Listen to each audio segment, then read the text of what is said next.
The joy of Pilates is that everyone can do it.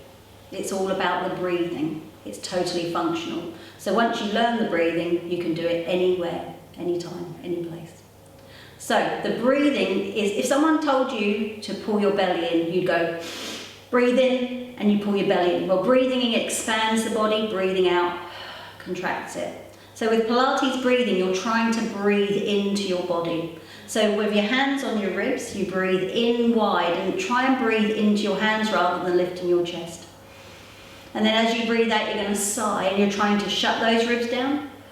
Pull your belly back past your hip bones and keep breathing out until you feel that tension right between your hip bones.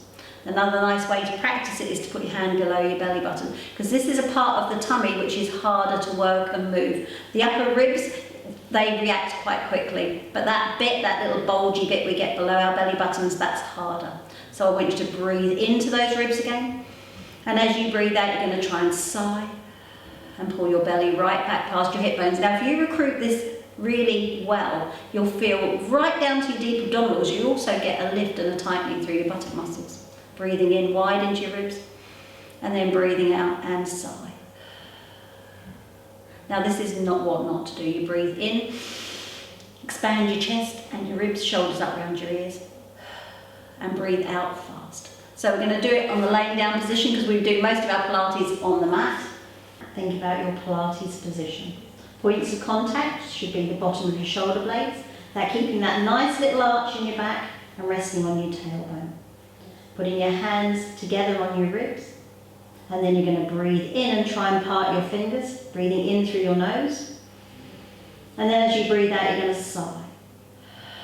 And you're trying to shut your ribs down, pull your belly back past your hip bones, get that flow all the way down to your pelvis. Try not to tilt your back, don't move your skeleton at all, just breathe in and wide and deep. Breathe in. Breathing out, feel those ribs shutting down. So your fingers touch or overlap, your belly pulls back past your hip bones, and you get that tension right down into your ovaries, whether you've got them or not.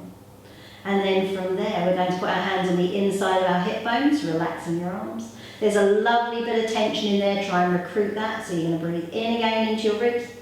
As you breathe out, that sigh is going to go and flow all the way down till you pull that belly right back past those hip bones. Now if you recruit this efficiently, you'll feel more pressure of your tailbone on the floor. One more time there, breathe in, breathe out and sigh. Pull that belly all the way down, really wringing out those deep abdominals, feeling that pressure on your tailbone. Then I want you to put your hand under your belly button. Again, breathe in and breathe out and see if you can pull that belly right away from your hand, really drawing those abdominals in. If you breathe out quickly or tighten your mouth, the breath will only stay in your throat or your chest and it won't flow. That's called bracing, and it won't give you a flat stomach or make your core stronger. The last position to do is to put your thumbs under your ribs and your index fingers on your hips. Now this gives you this lovely indent on the side of your six pack.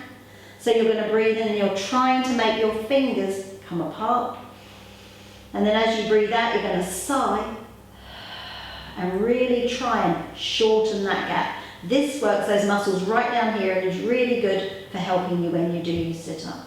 So one more time, you breathe in and then sigh all the way. The breath is 5 seconds in and 5 seconds out. If you breathe out until you're completely empty of air, you'll get a lovely sense of strength through those deep abdominals. And this is a really good way of just working your stomach muscles without actually doing any exercise. You can do it in bed in the morning or when you're laid down sunbathing. I do it in the sauna.